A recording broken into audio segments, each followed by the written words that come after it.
Welcome to the Old Soul, New Soul Astrology Podcast with our teacher, Robert Glasscock. And today we're going to take a listener question from Casey. Hi, Thomas. It's Casey from Concord, North Carolina.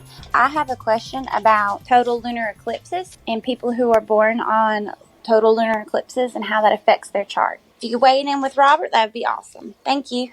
Thanks for listening, Casey, and thanks for that great question. And we're going to take this a little farther than just a total lunar. We'll talk about eclipses in general. So when we're born on that particular energy, Robert, what are we dealing with? Thank you, Casey. I love this question. And Thomas is right. Let's just start broader. There are two kinds of eclipses, solar eclipses and lunar eclipses. I'm a big believer in teaching astrologers how to think their way through anything. Books are always helpful, teachers are always helpful, classes are always helpful, but ultimately it comes down to your ability to look at a horoscope and think, what am I looking at here? So think about, let's start with solar eclipses and we'll come back to Casey's lunar eclipse. Think about what happens at a total solar eclipse. The moon passes directly between the earthly observer and the sun. So astrologers say that the moon conjuncts the sun. A solar eclipse, then, is a special new moon phase. Eclipses only happen when the sun and moon, whether they're in conjunction or opposition, are aligned with the nodes of the moon. And the north and south nodes of the moon are the points on the ecliptic where the moon either ascends above the ecliptic or the south node descends below it. So eclipses have to take place near the nodes. But when you have a total solar eclipse, the apparent disks of the sun and the moon viewed from the earth at a solar eclipse are almost exactly the same size. And so one of the most stunning sights on Earth, if you view it safely through a telescope with a solar filter over the lens to view an eclipse, are the solar flares that are erupting millions of miles into space from behind the black disk of the moon. I got to tell you, I saw the last one because I was living up near Wyoming, and I went up there to see it. And I was at this party with some friends, and a guy brings one of those big telescopes, and he had the sun filter, and we got to see that exact thing. How did you feel?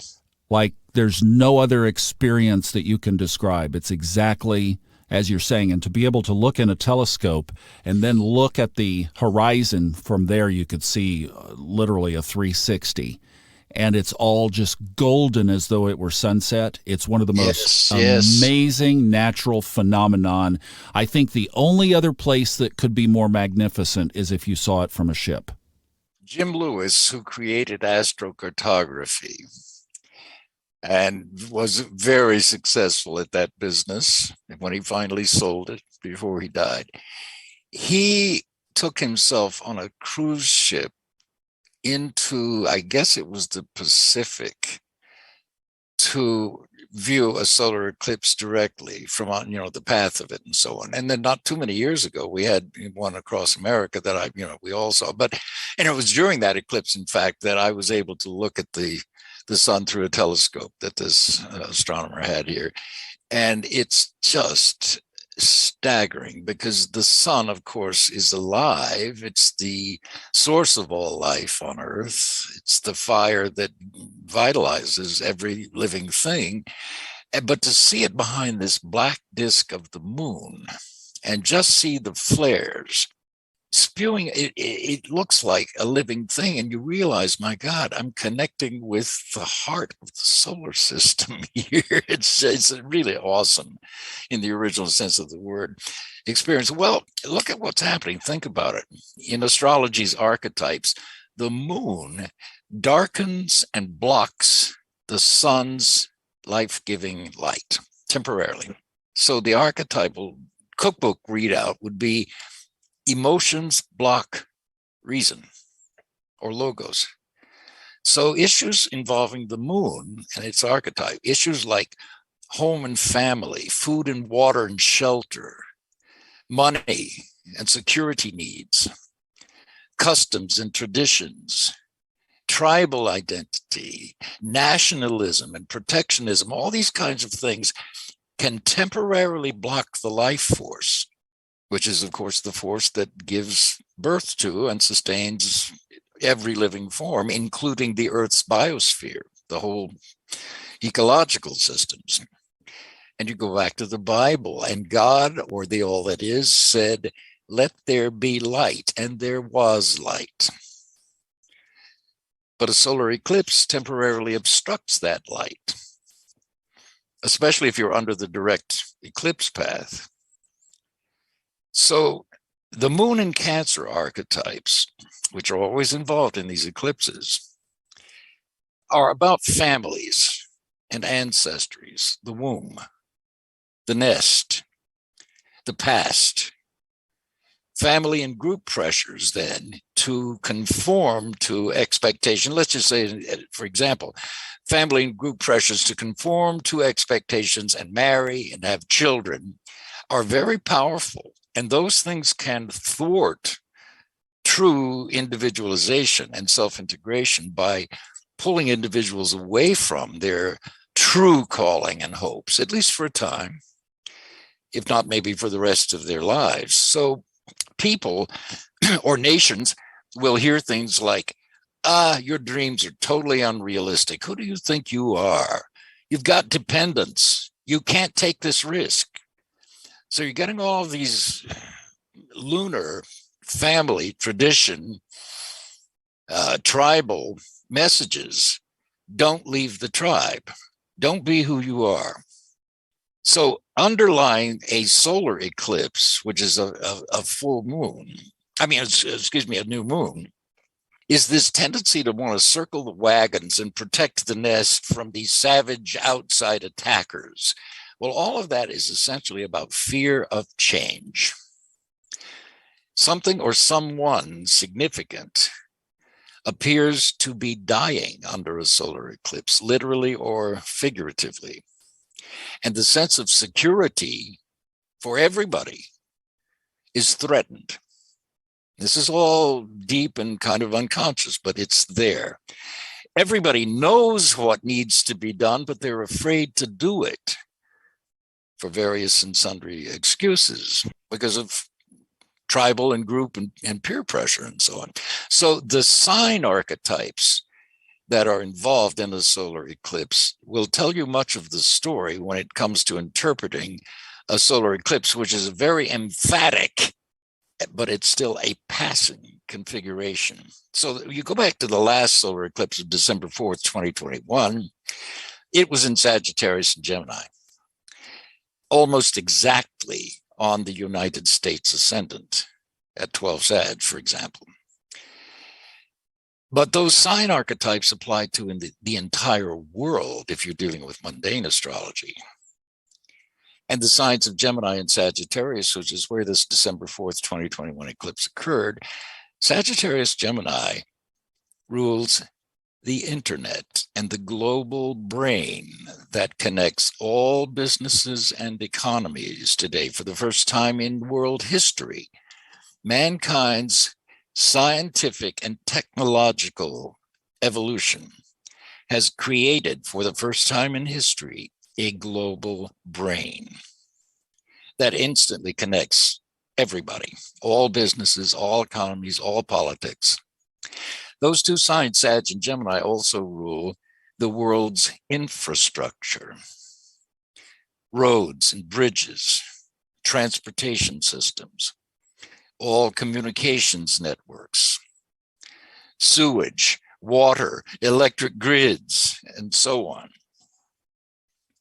Those signs also happen to rule the judiciary, Gemini and Sagittarius. Those signs rule voting, including voting booths and voting machines and local polling places and personnel to man those tens of thousands of people, volunteers mostly, who man the polling places. Those signs rule all media, journalism, publishing, books, education, and religion. Sagittarius is religion's domain. So you can see just from the December eclipse last year that these are particular areas that are pointed out by that eclipse for attention that must be paid.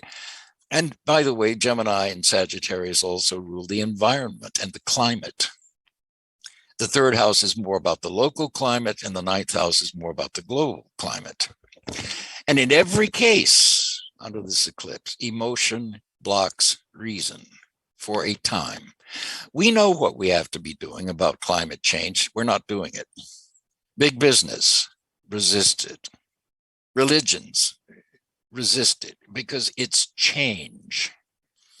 And as we know now, for example, just take religion, which is a Sagittarian element.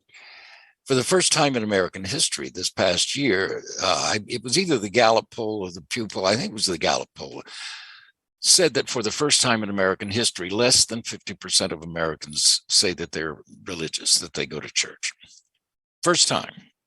So you're seeing the gradual ebbing away or dying, if you will, of a lot of these old archetypes which have identified these tribal identities for everybody. And there's a natural fear of having those traditions and beliefs undermined, but they are. We've been through this many times in the world. There used to be a day where people literally believed in Thor and Zeus. They no longer do, because we've moved on from Thor and Zeus, and we're still moving on. You can't stop life. So in a solar eclipse, your focus most productively, I guess, is what's being born under this new moon solar eclipse. And that's one focus. And the other one is a rational acceptance of what is ending or over, rather than clinging to it out of often very deep but irrational fears about change. A lunar eclipse, think about it. A lunar eclipse is a full moon, which in astrology is an opposition between the sun and the moon, near the nodes. So the sun and the moon are on either side of the earth, which is in the middle, and the earth casts its shadow on the moon. So in a lunar eclipse, the earth itself casts its shadow or blocks the light. In a solar eclipse, the moon comes between the earth and the sun and blocks the light of the sun. So in a lunar eclipse, it's not the moon blocking the light of the sun, it's the earth. Earthly matters block or shadow the feeling archetypes of the moon. So in a lunar eclipse, physical materiality temporarily overtakes things like compassion and nurturing and parenting. And it can come in many ways. It could be a physical material reality, such as a physical illness that overtakes your instinct to nurture and be compassionate. It could be a lack of funds or a lack of a job, physical material concerns. Or it could be the opposite of that. It could be obsession with money and status at the expense of healthy family relationships and so on. It could be a kind of lust and greed for money and power. Incidentally, Donald Trump was born under a lunar eclipse in Gemini Sagittarius, for example, just what I've described to you.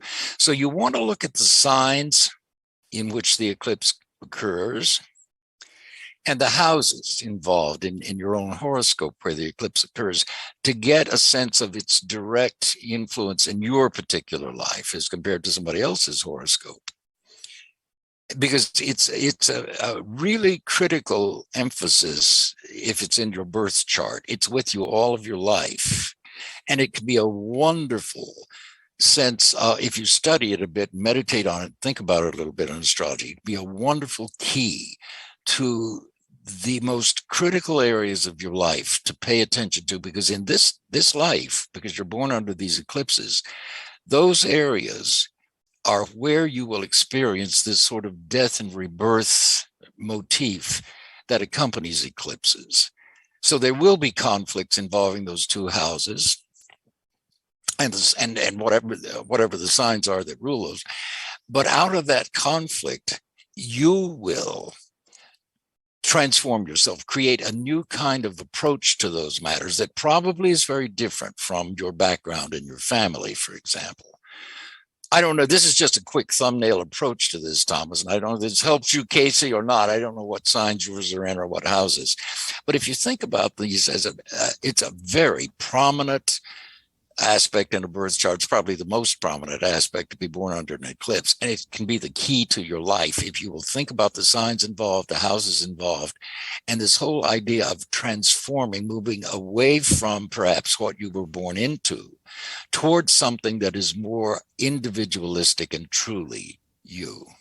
All right, so back to Casey's question now, and with this connection of the solar and the lunar with the combination, should she go back and look for her prior, even prenatal eclipse, but at least around the time that she was born, to tie the solar and lunar eclipses together? You certainly can do that. There are all sorts. I love this prenatal eclipse that you bring up. Prenatal aspects are aspects, obviously, that happen before you're born. And one of the classics is to look at the moon's last aspect, or really any planet in the birth chart, its last aspect before you were born, to get a sense of perhaps an underlying trend, or some astrologers would say karmic trend, maybe a past life trend that is filtering into this life. I would concentrate, if I were Casey, on the meaning and implications of the solar eclipse under which she was born for her life.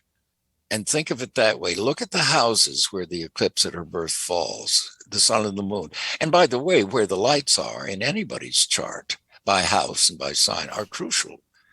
They're the two lights, the sun and the moon. So if she were to look at it and study her birth natal eclipse, the house positions that eclipse falls in, aspects to that eclipse, both harmonious aspects and hard aspects, she will begin to get a real sense of where she needs to take action in her life if she has hard aspects between that eclipse and natal planets, and also where she can expect to be able to capitalize on her own insights and growth in a positive way through her career, through her personal life, and so on, the positive aspects to that eclipse.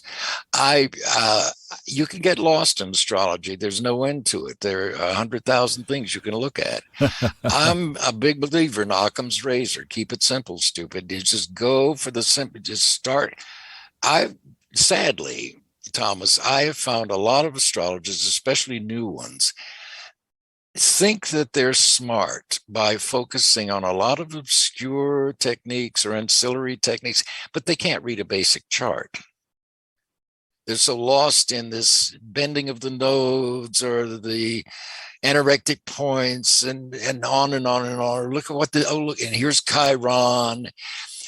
Somebody asked me yesterday in a reading, do you use Chiron? And I said, no, I tried it when it first became popular or introduced back in the 60s, early 70s. And I kept reading it and kept trying to get something out of it that I didn't get elsewhere. But in fact, I don't. The wounded healer, I see that elsewhere in the chart anyways. It's not that Chiron is wrong. It's just that in my practice, it never has added anything to my readings that I don't already get. That may not be true for somebody else. Tell them real quick where you see it. Oh, you can see it from Mercury, for example, aspects to Mercury, aspects to the 6th house, aspects to the 9th house, aspects to the cadent houses, the 3rd, the 9th, the 6th, and the 12th. Because those are as you know, in natal astrology, the 6th house is not just work and health. That's the easy things. It really is the house of psychological self-integration. It's how a person puts their lives together. So if you think about your birth at the 1st house, then you grow, you gradually, first you realize, oh, I have a body, I can make noises. That's Taurus, the 2nd house. mama, mama, vocalizing, and you realize I've got hands. I can touch things. I can feel whether it's cold or hot or dry. So you're getting acquainted with the physical senses, all of which are Taurus. And then the third house, now you become aware of, I have a sibling or more than a sibling. I have people coming in, I have relatives. I have a family. These are my parents. Fourth house. Now I'm going to kindergarten, preschool. This is the fifth house. I'm meeting other little friends. I'm learning things. This is fun. I'm learning what I love to do. Very early, this happens. And then you get to the sixth house, which is the house just before the seventh. And from the seventh house on, those are all above the horizon line of the ascendant descendant. So they're more public spheres. The houses below the ascendant descendant line are private spheres. So when you get to the sixth house, by that stage and age of growth, you are beginning to put everything together for yourself in preparation for emerging publicly into the seventh house and going on up. So I have Uranus in my sixth house, for example. It happens to trine my sun and sextiles my moon. So I am a Libra, but I'm not like any other Libra. I'm a Uranian Libra. I put myself together through Uranus and Gemini in my sixth house, and it's retrograde. One of the reasons I'm an astrologer today, I'm sure, is because Uranus rules astrology. It's in Gemini of communications in my sixth house of work. I had two careers parallel. The other one was television writing, ruled by Uranus, and communications, again, Mercury and Gemini. So the sixth house is how I put myself together. And I've always felt this. I have never felt at home anywhere. It's not that I feel like an outsider, but I've never felt anywhere as permanent. And that's fine with me. So it's a different kind, and my whole orientation since I'm 20 years old and got introduced to astrology has been through that lens of astrology. So I have a different kind of perspective on life than most other people do. It doesn't mean it's better, it's just different. I got one other drill down on Casey's question. She asked about a full lunar eclipse. What about the difference between partial eclipses and full eclipses? Well, the effects are still there, but they're not usually as dramatic with a partial eclipse as they are with a total eclipse. That's really the only difference. They're still emphatic. Any eclipse is. But if it's a direct eclipse, or a total eclipse rather, then you're talking about something that's really powerful. Well, speaking of really powerful, that answer was really powerful. Thank you for examining all aspects of eclipses and setting us up with a lot of information that probably most of us have not thought about. You know, we have a continuing conversation that I'd like to tell you about. We haven't mentioned this here before. Our Discord channel is a fun astrology podcast Discord channel. That's my podcast that I do Monday through Friday. But we have an Old Soul, New Soul segment on the Discord channel. So if you go on Discord and search up the Fun Astrology Podcast, you'll find the conversation there, ongoing. It's really becoming a great astrology forum and blog. So if you'd like to engage in some astrological conversation with other people from around the world, well, we've got a great channel for that. Thank you so much for listening. Robert, great answer. We'll see you all next time on the Old Soul, New Soul Astrology Podcast with Robert Glasscock.